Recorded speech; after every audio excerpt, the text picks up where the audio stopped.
Hello guys, welcome to techie Yasar YouTube channel. और guys हर जगह पे फैला हुआ है कि भाई मेड इन इंडिया स्मार्टफोन हमें जो है परचेस करना है, चाइनीज स्मार्टफोन को बॉयकॉट करना है और इंडिया कंपनी भाई बहुत ही जबरदस्त स्मार्टफोन हमें यहाँ पर लॉन्च करके देने वाली है। माइक्रोमैक्स ने क्लेम करा था कि 2-3 स्मार्टफोन हम यहाँ पर अभी लाने वाले जब से मेड इन इंडिया वगैरह चल रहा है।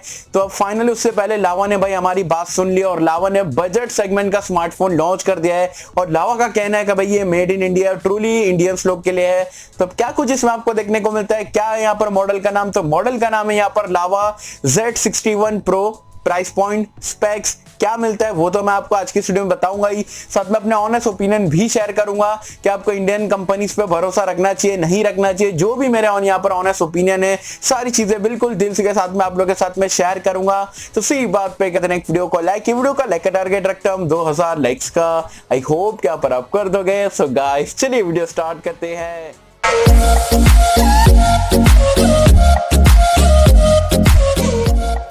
सो फ्रेंड्स वीडियो स्टार्ट कर लेते हैं। और वीडियो स्टार्ट करने से पहले आपको बता दूं यार, कल के दिन हमने पोको M2 Pro के प्राइस हाइक किया, जो प्राइस पॉइंट बढ़ने वाली है या नहीं बढ़ने वाली उसके ऊपर मैंने एक वीडियो डाला था। नहीं देखे हो, इंटरेस्टेड हो पोको M2 Pro और मतलब प्राइस हाइक जो मार्केट में चल रहा है उसके रिगार्डिंग यहाँ पर आप इंटरेस्टेड हो तो जरूर से वीडियो के बाद वीडियो का लिंक मैंने नीचे डिस्क्रिप्शन में पिन कमेंट में दे दिया हो। ये वीडियो देखने के बाद वीडियो को चेकआउट कर सकते हैं। चलिए बात कर लेते हैं यहाँ पर लावा Z61 Pro स्मार्टफोन के बारे में। तो आपको यहाँ पर इंडिया में लॉन्च हो चुका है और मेड इन इंडिया के नाम पे जो है बेचा जाएगा। अब यहाँ पर स्पेक्स की बात करें तो बिल्ड और डिजाइन आप देख सकते हो एकदम से कॉमन है, 3-4 साल पुराना डिजाइन है, पूरा प्लास्टिक का बैक है, कुछ भी इतना यूनिक नहीं करा गया है। डिस्प्ले की अगर हम बात करें तो यहाँ पर आपको अगेन 5.45 इंच का 18:9 वाला जो है HD प्लस रेजोल्यूशन वाला डिस्प्ले मिल जाता है। काफी बड़े बड़े मोटे मोटे बेजल्स आपको देखने को मिलेंगे, तो कुछ इतना खास नहीं है। वाटर ड्रॉप नॉच तो आज की डेट में देना ही चाहिए था। साथ में रैम एंड स्टोरेज की अगर हम बात करें तो 2GB की रैम, 16GB की स्टोरेज है और SD कार्ड का भी आपको स्लॉट देखने को मिल जाता है। परफॉर्मेंस की अगर हम बात करें तो कंपनीज आप देखोगे, चाइनीज ब्रांड को देखते हो या कोई भी अदर ब्रांड्स को, तो वो लोग जो है प्रोसेसर के दम पे जो है प्रमोट करते हैं। क्योंकि Realme C11 हो गया तो G35 बताए जा रहे हैं, लेकिन ये लावा जो ब्रांड है ना 1.6 गीगाहर्ट्ज का भाई हमने ऑक्टा कोर का प्रोसेसर दे दिए। अब ये स्पेक्ट्रम का है, मीडियाटेक का है, भाई हमको नहीं बताना है। मतलब कंपनी की ऑफिशियल वेबसाइट पे भी नहीं है, ना ही ऑनलाइन में ढूंढ के थक गया भाई प्रोसेसर के बारे में किसने कुछ नहीं बात करा है। तो आप समझ सकते हो, मतलब ब्रांड ही आपको प्रोसेसर नहीं बता रहा है तो प्रोसेसर कौन से जमाने का इन्हें यूज करे होंगे और कितना परफॉर्मेंस आपको देगा आप यहीं से समझ सकते हो। कैमरास की अगर हम बात करें तो यहाँ पर डुअल कैमरा, ट्रिपल कैमरे का सेटअप चलता है मतलब मार्केट में, लेकिन ये भाई नहीं 8 मेगापिक्सल का सिंगल कैमरा आपको यहाँ पर प्रोवाइड करा है। सेल्फी के लिए यहाँ पर आपको 5 मेगापिक्सल का सेल्फी देखने को मिल जाती है। सेंसर्स की अगर हम बात करें तो जायरो सेंसर है या नहीं अभी कंफर्म नहीं है। साथ में फिंगरप्रिंट स्कैनर आपको देखने को नहीं मिलेगा, फेस अनलॉक का फीचर मिल जाता है। और यहाँ पर एंड्रॉइड वर्जन यूआई की अगर हम बात करें तो Android out of the box Android 10 आ जाता है। कौन से यूआई पे रन करता है पता नहीं। बैटरी लाइफ की अगर हम बात करें तो यहाँ पर आपको 3100 mAh के आसपास की बैटरी देखने को मिलती है। माइक्रो USB का पोर्ट है और आपको जो है फास्ट चार्जिंग का सपोर्ट देखने को नहीं मिलता है। तो ये पूरा पैकेज जो है यहाँ पर आपको लावा की तरफ से लावा Z61 Pro डिवाइस में देखने को मिलता है। सो गाइस अब प्राइस पॉइंट की अगर हम बात करें तो आप एक्सपेक्ट कर रहेंगे यार ये सारे मतलब एकदम घटिया सी स्पेक्स है, तो मैं भी जो एकदम से बजट वाला एकदम से एंट्री लेवल स्मार्टफोन होगा, या सोच रहे रहेंगे 3,500-4 हजार या 4,200 रुपए के आसपास लॉन्च हुआ रहेगा। ऐसा बिल्कुल भी नहीं है। यहाँ पर इसका प्राइस पॉइंट रखा गया है 5,774 रुपए, मतलब 5,774 रुपीज, और मतलब 5,800 रुपए के आसपास ही मतलब बैठ गया पूरा हिसाब। तो ये फोन के लिए 5,800 रुपए कौन देगा? मैं तो नहीं दूंगा भाई, भले मैं मेक इन इंडिया हो या मेड इन इंडिया हो, मैं नहीं देने वाला हूं। आप दोगे या नहीं दोगे मुझे जरूर बताना नीचे कमेंट्स में।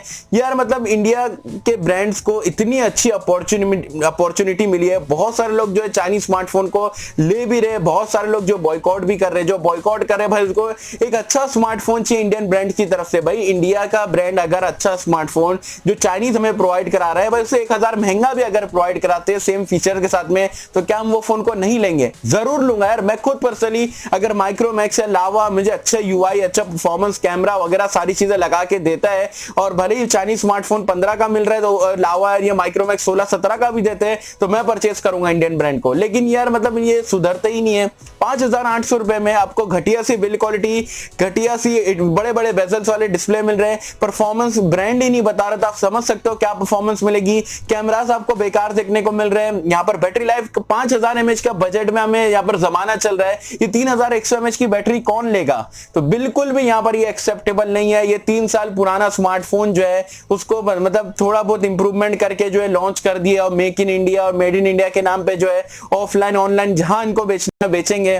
तो मैं यहाँ पर बिल्कुल से मतलब निराश हूं, या बोल सकते हो उदास हूं, क्योंकि मैं यहाँ पर एक्सपेक्ट कर रहा था कि इंडिया ब्रांड यहाँ पर ये अपॉर्चुनिटी को ग्रैब करेगा। अब माइक्रोमैक्स ने भी यहाँ पर बोला था कि 2-3 स्मार्टफोन हम लाएंगे, अब मेरी उससे भी एक्सपेक्टेशन नहीं है। सीरियसली बताओ, या तो ये मतलब चाइना से लाके रीब्रांड करके बेचेंगे, या तो इतना कुछ R&D नहीं है, कुछ नहीं है भाई। इतने साल से जो कंपनी ठप है, अचानक से कैसे ऐसा उड़ जाएगी यार? मार्केट को बनाने में बहुत ज्यादा साल चले जाते हैं, और कस्टमर गेन करने में, उनका ट्रस्ट गेन करने में बहुत टाइम लगता है। ऐसी चाइनीज कंपनी नहीं मतलब आके दे रही है। मतलब वो लोग अभी आप समझो 5800 रुपए में आप ये लावा का फोन लोगे, ये 6000 6500 रुपए में Realme C11 आने वाला है, Redmi का 9A आने वाला है, वो उसमें जबरदस्त स्पेक्स है, और इससे आप कंपेयर करोगे तो कौन लेगा भाई? सिर्फ आप मेड इन इंडिया के नाम पे आप अपना परफॉर्मेंस और अपनी लाइफस्टाइल में जो आप जो स्मार्टफोन इस्तेमाल करते हो, क्या उसका जो एक्सपीरियंस बेकार कर दोगे?